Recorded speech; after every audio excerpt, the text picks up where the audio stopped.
Dr. Nick Delgado here with Kristine Grant. It's a pleasure to have you on the show. We've had many discussions, and I'm so excited because you are the author of an incredible book, Relationshift, How to Write the Words You Really Want to Say. What compelled you to write this book? Well, Dr. Nick, I actually have a background as a psychotherapist and an educational psychologist. Yeah. And when you are a counselor or therapist type person, you often have friends or people that you run into that ask your advice, just sort of off the cuff. Sure. So one afternoon, one of my neighbors rang the doorbell and said, I'm really having an issue and I just want your advice. I said, what's going on? Well, I've been dating this guy and he checks off on all the boxes. He's great. Oh, wow. He's an attorney. He's kind. He's generous. Right. He's smart. He's divorced. He's got a kid and he's a really good dad, blah, blah. We have fun together. But you know what? I keep waiting for that chemistry thing to show up. And it's not happening. Yeah. And I said, well, so what are you going to do about it? She goes, well, I'd like to keep him as a friend. Well, you have to be honest. Tell him how you feel. Don't lead anyone down any primrose path, right? Right. And she said, I know, but I suck at conversation like that. Right. I feel like I'll end up hurting his feelings and feeling embarrassed. Oh. So I said, well, if that's the way you feel, why don't you just, and she said, and he sent flowers already. And I said, right. God, he does sound like a keeper. So I said, well, why don't you write a nice note, put it in a card. The next time you're out together, say, oh, by the way, I've enjoyed getting to know you. I've been thinking about you this last week or so, and I just wanted to share where I'm at. So I'm giving you this card. Read it when you get home. She goes, that's a great idea. She comes over to my house. She shows me what she's written, and it was disgusting. Oh. It was a lie. Oh. Yeah, it's all about me, not you. I'm terrible at relationships. I don't even want a relationship. Lie number 2. Right. You'd be better off with someone, that you're more compatible with. Lie number 3. And so I tore it up, and I rewrote what I thought was the truth in a very kind, benevolent, and a way that would invite friendship and connection. And she said, this is beautiful. She gave it to him. They remained friends to this day. Wow. And because he was an attorney, at one point she had a legal matter arise, and he handled everything free of charge. Oh, wow. So she started asking me for more messages, and then she started referring me. And it was really sort of a hobby because it came so natural for me to do this. And when someone is reading a letter, a document, a message, even a text message, what have you, you don't have the conversational overlap where the person you're talking to may be thinking about how they're interpreting what you're saying in a nanosecond, or coming up with their next question or query rather than absorbing the information. So in essence, I started to develop my unique service, unless you want to compare me to Cyrano de Bergerac, and it is called Inspired Heart Letters. So I've actually been channeling in, if you will, composing compelling messages and letters for literally hundreds and hundreds and hundreds of people over the years. And so did you compose? Are you saying you composed these letters and put them together? I don't know, you removed the name, so it was a little anonymous, but this seems, and I've read some of your letters, absolutely amazing, particularly for families or relationships where there's conflict, right? Oh, yes, absolutely. So that's a great question. So when people have asked me that, it's not that I'm taking over the helm and saying, oh, you don't know what you're talking about, and I compose a letter, and it's something that's not real. Yeah. I take a very deep dive with my clients, and I come up with the essence of what the real if you want to call it a conflict or lesson to be learned situation at hand is.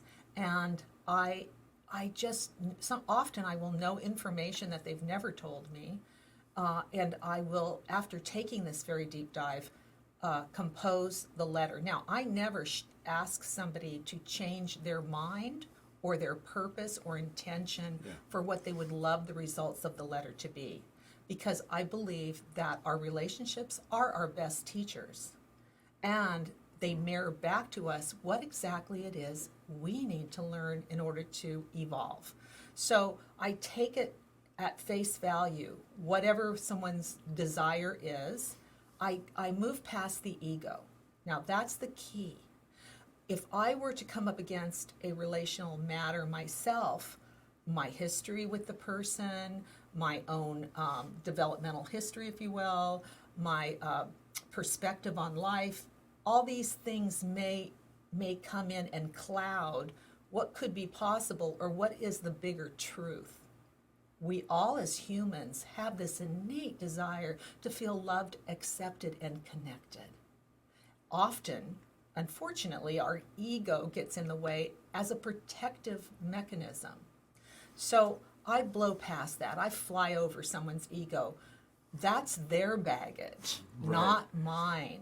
And I'm able to dial in and write these letters that have amazingly rapid results. I mean, that's what makes it so much fun for me. It is not therapy per se, where you're, having a conversation weekly and processing whatever something is go on for somebody. Actually, these letters have a magical frequency about them. Words have a frequency. It's not always what you say, it's how you say it, and also the words that we choose. So that's my gift, is finding the right words.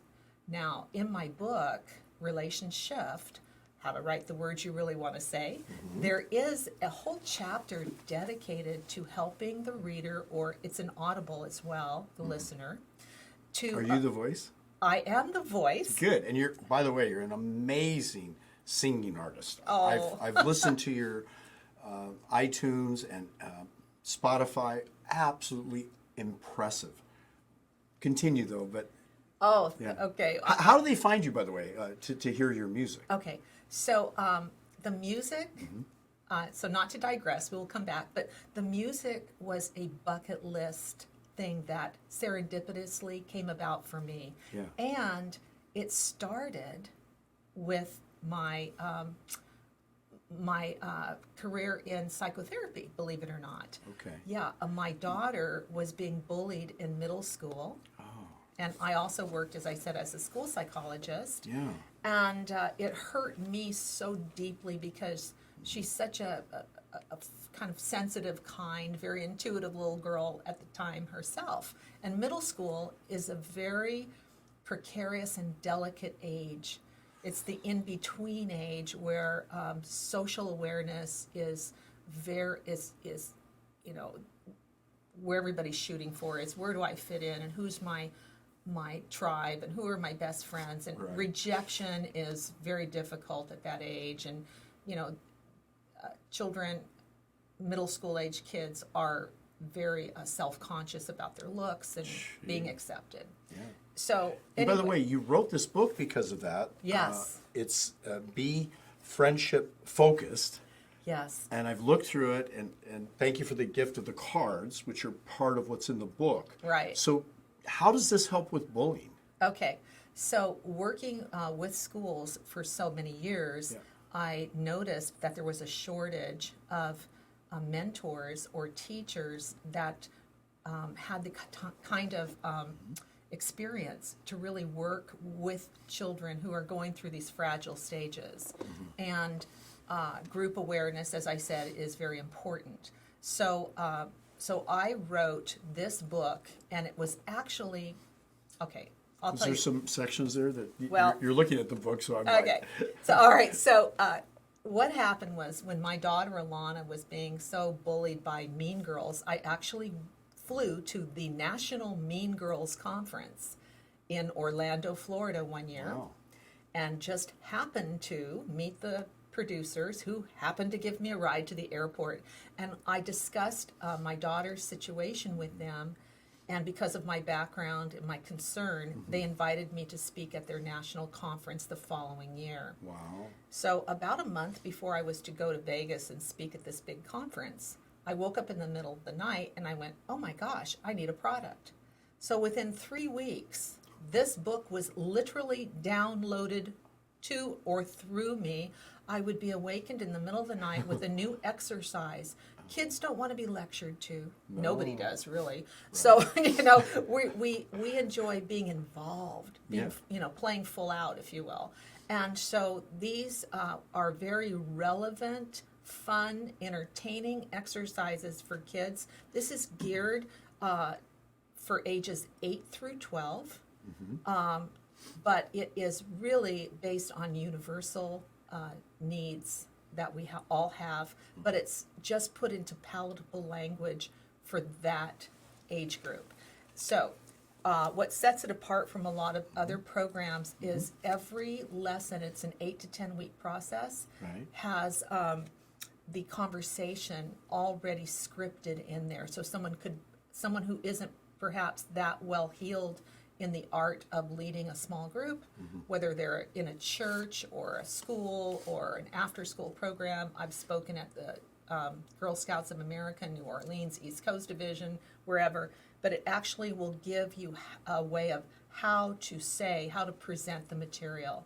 So for example, and I mentioned this a few minutes ago, before we came on, is one of the exercises, just to give a clean example, is I teach children how to muscle test one another. Okay. So here we have that energetic frequency that we can't deny. We're at an age now where we can talk about this. It's not like, oh, that's so woo-woo. No, there's an electromagnetic charge that goes around us. We have a field. It was in Omni magazine decades ago even. So this is a scientific, valid notion about that. And so our energy contains our emotional resonance as well. Okay. And so I teach children how to muscle test to see that words can actually be felt in the body. So if, for example, you use the word appreciate and you muscle test that word, putting their arm out and feeling their You could do it. resistance. That's a great idea. I appreciate who I am, my family and friends, who I will become. And then you discuss this with your child, right? Yes, you can discuss it with your child or the group. And then, as you can see, this one has the, and I could probably... It's in the book, It's in the book right? But in here, large, it's easier yeah. for you to find the card. But this one, a bigger painting of it is in the book, but it's a lion looking at a frog. The word is appreciate. What do I appreciate about you, even though we're different, Right, right? right, Again, we all want to feel loved, accepted, and connected. right. And so it can open a conversation, because our kids, in my opinion, and I think the opinion of many others, is they spend way too much time in front of a computer. Oh. And we need to have interaction, and we need to call upon their own creative processing. And we do learn through our experiences. Right. Compassion is key for humans. And so whether you're a child and you feel like you're being bullied, looking at the backstory. Why am I being bullied? Oh, maybe that boy that's saying those mean things, maybe his dad hurt him. Maybe, he doesn't feel good about or loved himself. So those are, just one of the concepts. So as a pillar of health, when we look, for example, at the blue zones of people around the world who are arguably the longest lived people in the world, we find that love and connection is one of the critical factors that, independent, although they're usually following a healthier plant-based diet and exercising, but their love and concern for their neighbor, their friends, their family, they seem to be closer as a nuclear family. Many Asian families, the parents, the grandparents sometimes live together. So how important in terms of quality of life and longevity, in your opinion, is love and connection and communication, which is what you're bringing to the table here. Oh, it's essential. When I've been lecturing and working with clients and such, and I've been doing this for so long. I mean, I've been composing these letters, as we spoke about a few minutes ago, for now 18 years. Okay, Wow. and so at one point, because people said, "How did you know that? I never told you that. How could you?" How could you understand this? I didn't share anything. I have this intrinsic way of dialing it in, Right. and I have followed a spiritual path. I've studied. I've gone to the far reaches of the planet to look at different spiritual beliefs and study all of those and discern them for myself. Right. So I decided at one point, wow, everybody's telling me I'm so psychic.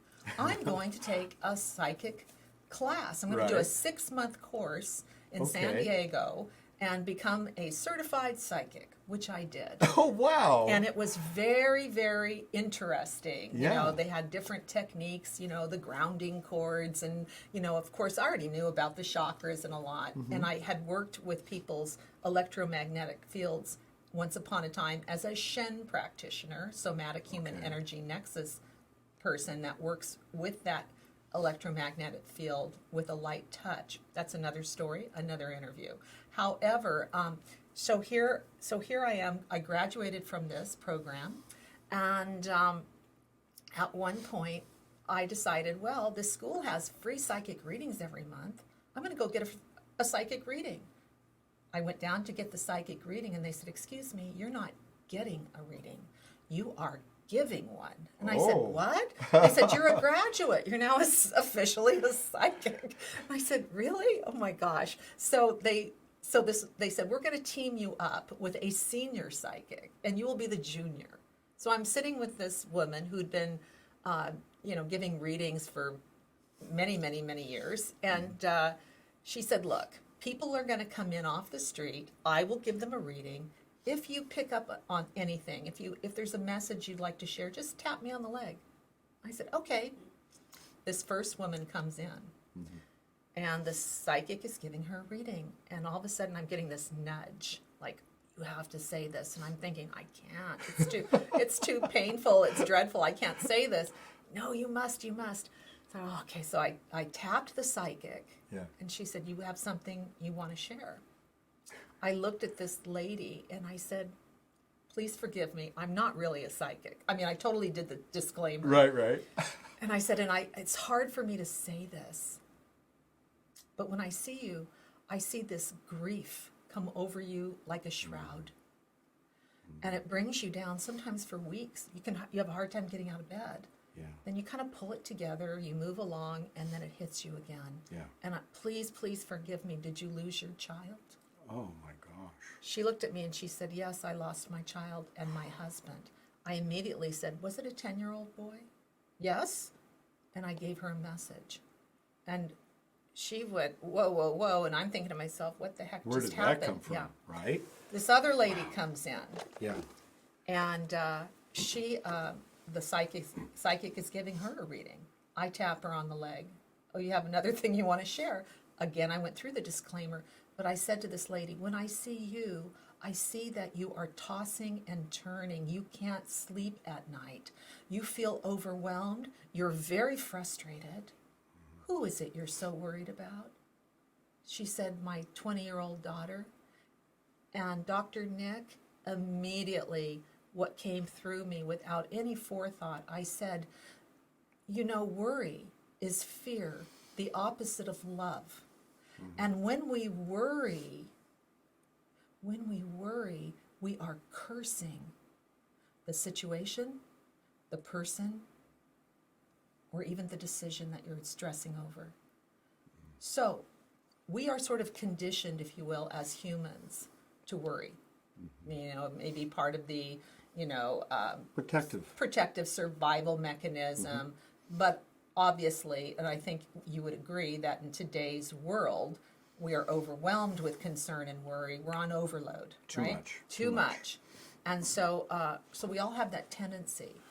And what I said to this woman is, if you catch yourself struggling to sleep, or you're feeling very stressed out, and your mind is overtaken with this worry about your daughter, consciously stop yourself and change your mind. And see your daughter in the most blessed, perfect, healthy, in every way situation. That her life flows, that everything is good. And she went, oh my God, I never thought of that. And I'm thinking to myself, I also had a daughter. I never thought of that either. Yeah. So I started practicing that, what I said, what came through me rather, Right. on my own life. And I noticed circumstances and situations shifted and changed and transformed without me having to get in the middle of the mix, without having the upset and that frustration and that fear-based, what do I do next? How can I fix this? Things unraveled and grew and blossomed. And so if nothing else today, I hope the audience takes that little piece to heart, because it works. Wow. I have a unique question, if you will. And that question is, since Valentine's Day is coming up, depending on when the show airs, and I wrote the book that John Gray endorsed, and I believe you have a similar quote, or at least he reviewed your book. And John Gray stated the following: this practical guide for creating lasting love and intimacy provides new insights to make you a star in the bedroom. John Gray, author of Men Are From Mars, Women Are From Venus. Now, I've heard John, and I've been on panels with him on love, sex, and intimacy. And there's one thing that he and I agree on, and it's that early on, Alfred Kinsey did the Kinsey Report, and he reported, it might have been the 1940s, 50s, Indiana University. He did extensive questionnaires, and he found that a very high percentage in love relationships, marriages, boyfriend, girlfriend, and so forth, and other, he said that a vast majority of the encounters during what we'd call traditional lovemaking, that I think Freud once stated that unless you have traditional, if you will, lovemaking, it's immature sex. And he went on to kind of, I think, set the stage for many people to believe that that truly was the case. And I think pornography did us a further disservice, because when the movie came out, Harry Met Sally, and she faked her orgasm famously, I watched that, and I was following for 26 years preparing to write this book. And I didn't believe my own theory, because so many other so-called The Joy of Sex and other books were saying that's not true, that if you just get in the right position and you go long enough, everything's going to be fine. But then when Masters and Johnson came about, the next St. Louis sex researchers said in encounters, and this was repeated in Cosmopolitan in a survey, I think in the late 1990s, that 85% of men believe that they're good lovers. But 85 to 90% of the same women with those men say they do not reach orgasm. And so there's this perpetual lie that continues in the bedroom. Women are dissatisfied to this very day in the year 2022. And unless we embrace that, we believe that love and intimacy is a higher level of communication between souls, right? What is it? The only two times that you're present is when you eat food, you're totally present, or make love. It's been purported, right? So being present, being capable, and being satisfied. There was a book written that had the title, She Comes First. Okay, I like it. And men don't follow that rule. Maybe some men do, but a vast majority don't. And the woman has to assume that it's up to her to please herself, and or after or before. And so I think with the book, when it came out, I wanted people to recognize that it's not about technique, it's about kundalini and all these really cool things, massage and all the things, because women need a different form of communication than men who are rapid fire and come to a peak quick, right? Yeah. Women, minimum 20 minutes to an hour to just, maybe because of genetics and society, because a woman would be burdened with, oh, if I have a kid, with this person and it doesn't work out, which how many times has that happened, right? Teenage pregnancies and so forth, and divorce rates. So I'm wondering if the divorce rate mimicking over 75% relates something to the two biggest reasons that families fall apart. One, there's no communication and love truly where the woman is satisfied every single time, and financial discord. That's probably the second most incident. Do you have any comments about this? Well, and I think as a follow-up, I haven't looked recently, but at one point I understood that per divorce, that it's a more popular for the woman to ask for the divorce than the man. Wow. Yeah, and so, so... And by the way, I've read recently the incidence of women cheating on men is higher than men cheating on women. Just women are better about kind of keeping it quiet. Men aren't very good at keeping secrets. Interesting. Yeah.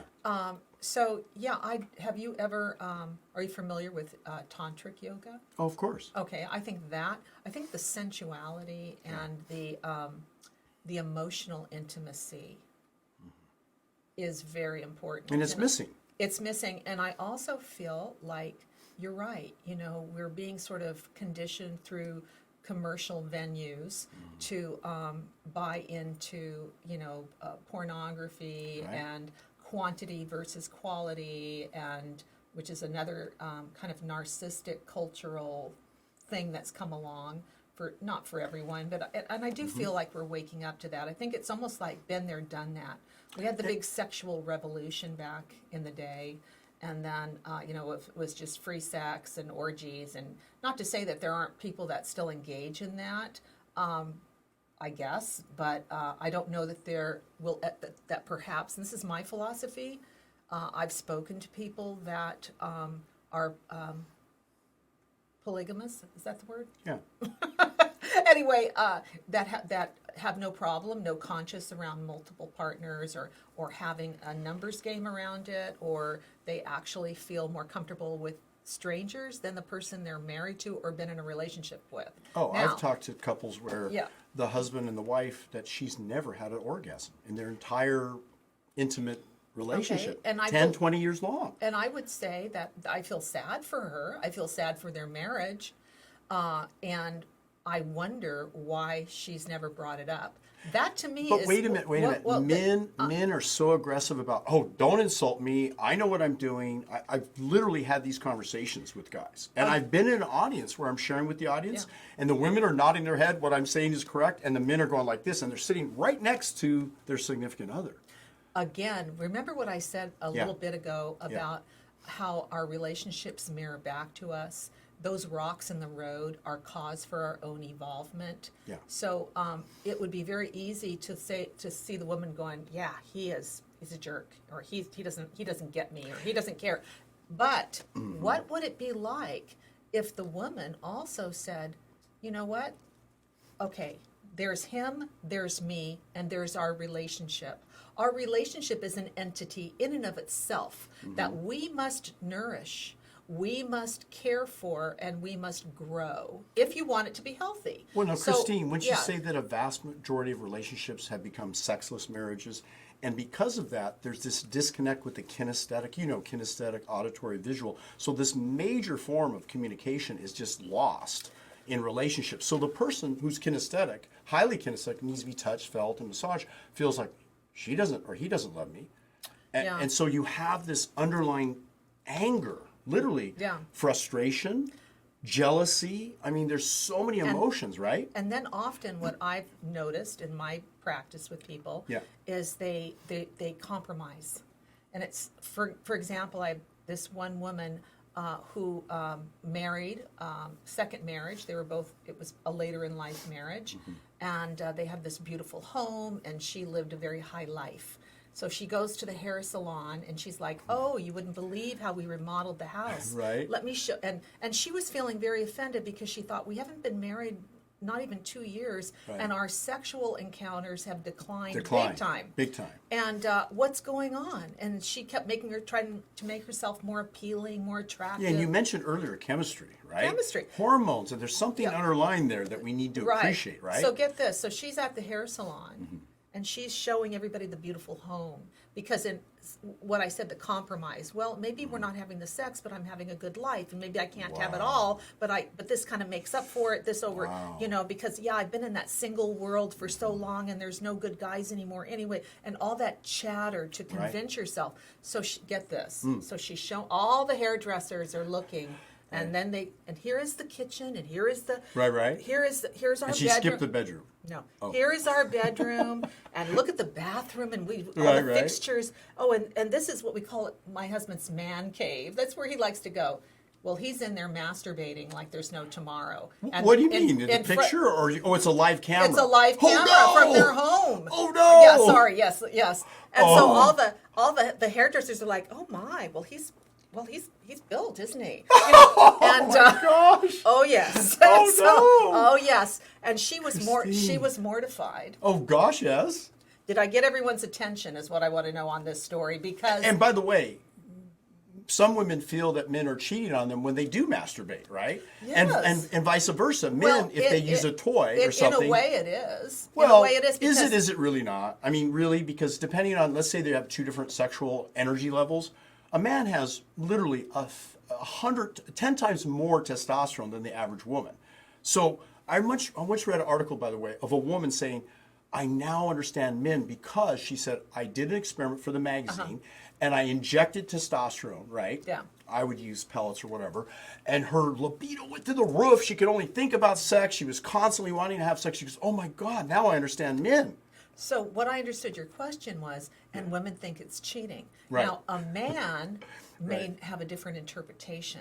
And by the way, some men have to because relieve themselves because Yeah. they're so and that's struggling why, with it. Yeah, and that's why communication and having the same values are so super important. And the same balanced hormone levels, because if a woman doesn't want sex and her libido is so low, or vice versa, right? This particular client I was just talking about that had the scenario at the hair Oh my salon, gosh, right. she had been complaining that there was not enough sex in her marriage. Of course. So it wasn't about her not having the libido.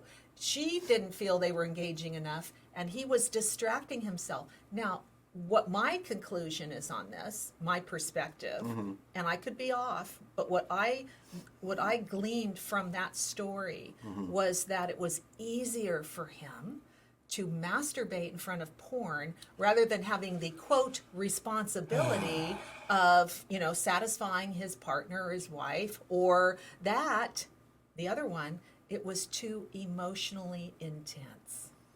Often if we find there's resentment that we don't want to share, it's not that big of a deal, and those little resentments start to add up. Can I represent the man's point of view? Men truly want to please their woman. They truly do, but they don't literally understand.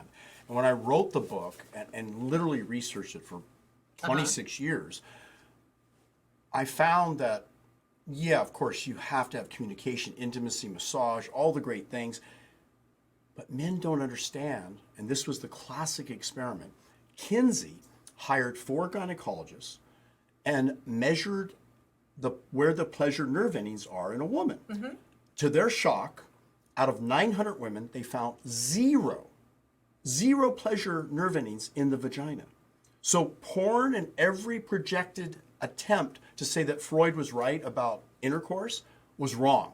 That women do have 3 forms of orgasm. There's the G-spot, which is the curve of the clitoris, which is external, which can only be reached by oral sex or a vibrator or using the hands, and the deeper cervical orgasm that we're not going to talk about. I talk about in my book. It's a very deep, deep sensation that can't be reached by any man, no matter how big he is. So the Well, truth, then why have I had those experiences? because a very small percentage of women do. But I'll give you a good example. Let's put yourself in the perspective of a man, and you go, "Hey, honey, I want you to turn me on, but we're not going to have intercourse, but I don't want you to take a firm hand and do anything with that. I just want you to tug on my testicle sac. She tugs for 1,000 tugs. She tugs for an hour or two, and he never comes. And she goes, honey, why didn't you come? She goes, I have no nerve endings in my testicle sac. Well, why'd you have me do that? Well, because when we have intercourse, I don't feel anything. 95% of women tell me this in my surveys and in Kinsey in the Cosmopolitan Report and Masters and Johnson.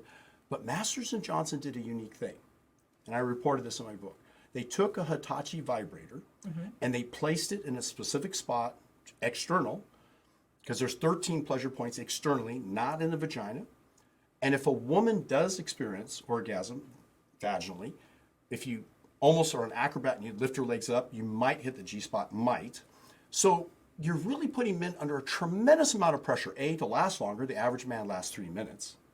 And due to genetics and whatever survival, we had to get in and get out before we got eaten or something, right? Interesting. And then worse, this pressure is so intense that in porn, they take trimix, which allows a man to last an hour or two. And the guys are going, I can't do that. Of course they can't.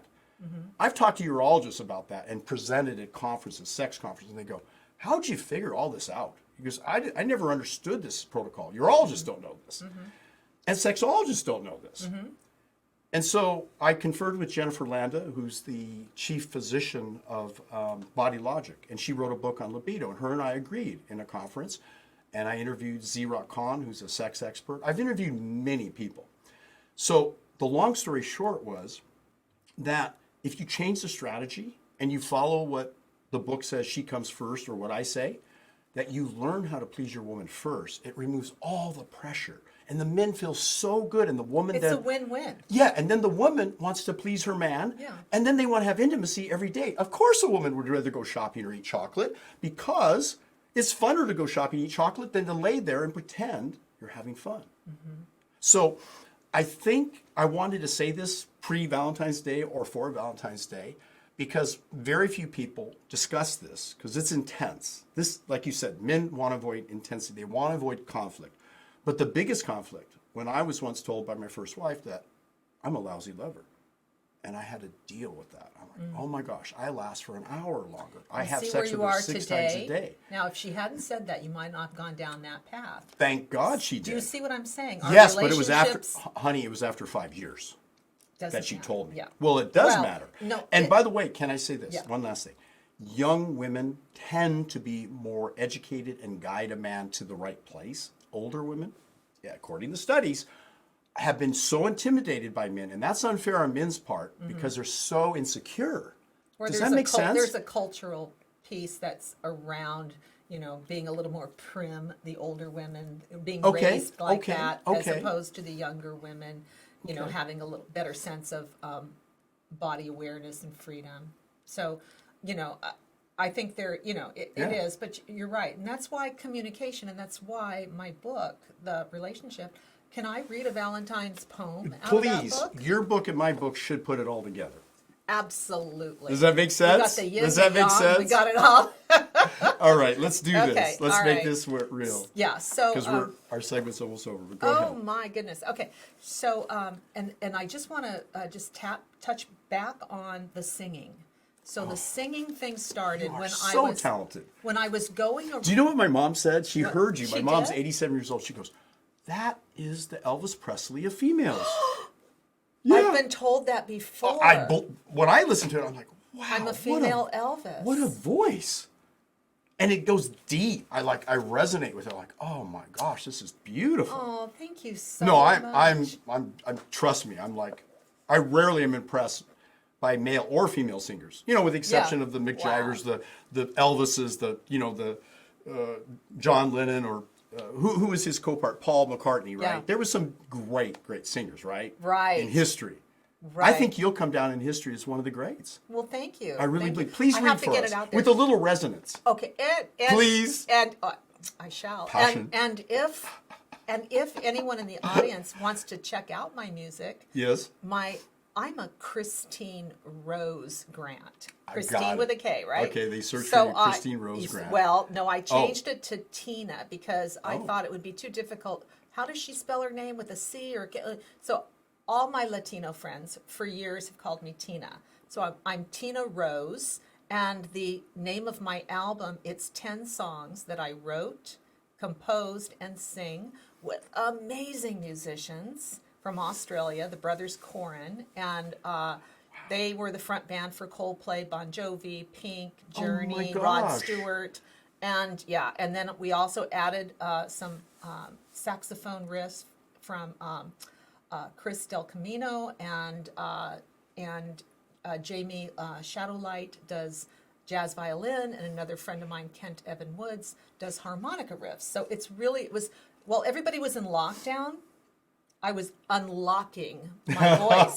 in studio and creating songs. Yes. So yeah, it was really so fun. And if you get this book, The Relationshift, How to Write the Words You Really Want to Say. Is it on your website, not just on Oh, Amazon? yes, my website Please is... give your website. Yeah, I'd rather them go to your website. Thank you, yeah.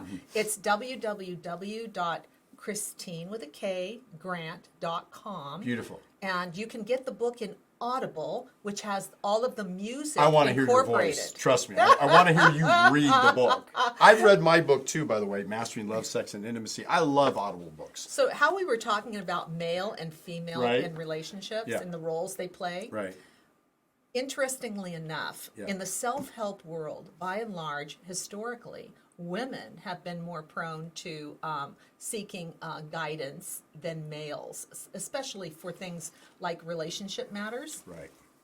I have written, my clientele is 50-50, Oh, wow. male and female. Right. In the Audible book, I have a wonderful male actor who reads all the letters from the men, and I narrate Nice. all the letters from the women. Nice. I have the female doing the portion for the female, me, the male. Right? Okay, beautiful. Right? I love it. We're from the same tribe. Okay, so and anyway, the male actor started crying. He broke down in tears During the reading. during the reading, because there was one story of a father who had not seen his daughter in 30 years. 30. And he was a really good guy. He had issues. He was I think he had PTSD from Vietnam. Sure. Anyway, one letter to his daughter, the daughter wrote a letter back that was shared with me that I cried. Oh, wow. And she spent the next 4 years of his life with him and was there at his bedside when he passed. Yeah, yeah. So there's some real, very emotional. Please. Okay. This is So our for- final. Here we go. Oh. Yeah, no, we'll pick up our All next right. segment. Okay, so because I do want to get back to how I came to the singing, it was through the other book. I was on stage and I thought, Well, we have a hard Yes. stop for the other segment. okay. They're waiting for us. Oh, they do? Yeah. Okay, all right, okay. Oh my gosh, okay. And you So- met Dr. Joy Kong. She's literally getting I- ready to go through the most intense. By the way, it's almost, that's our hard stop. It's almost the most intense workout in some weird ways. Uh-huh. Should I say, when you get through euphoria and the release of hormones, they say when you have orgasm, the brain lights up with 31 different centers. And so I think women are undervalued, underappreciated, and unaware of how to communicate with men. And men don't know how to communicate with Yes. women. Yes. And you and I, and I'm hoping you'll do a series with me to really bridge this gap and help men and women. Are you Oh, willing to do it? Because I that would is my love hard to. stop. So Choose any story. Yeah. Okay. I don't know how long it'll okay, be. well, I don't want to... Let's leave our audience hanging for the next segment. or they'll have to get the book, and then they can look The it up. book and my book, and we'll But have it happen. I'll just tell you, because we're Again, on the... Kristine with a K, Grant.com. And you can also get a free download. On my website, you can get a free ebook, a guide. It's called The Magic of Words, which will help you to write your own... It will upgrade your skills for writing your own compelling Beautiful, messages. beautiful. And then my music is www.tinarosemusic.com, and you can get a free download of a song, and you'll see all the many platforms I'm on. Who was the Tina, the famous black lady? Tina Turner. Tina Turner. Yeah. I have a question, final question. My son, I'm taking him to concerts, and I'm letting him choose. He loves, for some reason, the rock and roll generation. I'm like, thank you. Because I'm kind of from that generation. But my other sons love other music. So I adapt to whoever I'm with. I say, what's your favorite music? I want to learn your music. I want to know your culture, because music, culturally, we all grew up with, right? It's so important. And it, like the words, has a frequency. Music makes you Yes. feel a certain way. It helps to really accentuate or bring in an emotional response Yes. often, and a physical one too, Yeah. right? Well, we're going to get physical with Joy Kong at the fitness center. They're waiting for us, and we have a hard stop. But this is Dr. Nick Delgado and Kristine, Kristine, Grant, GRANT.com. Get her book, check it out, download the Audible, right? Or get the physical copy. And get the physical copy as well. Okay, stay tuned for the next segment. We have a whole series coming up with love, intimacy, some controversy, but a lot of deep heartfelt that can change your life for the better.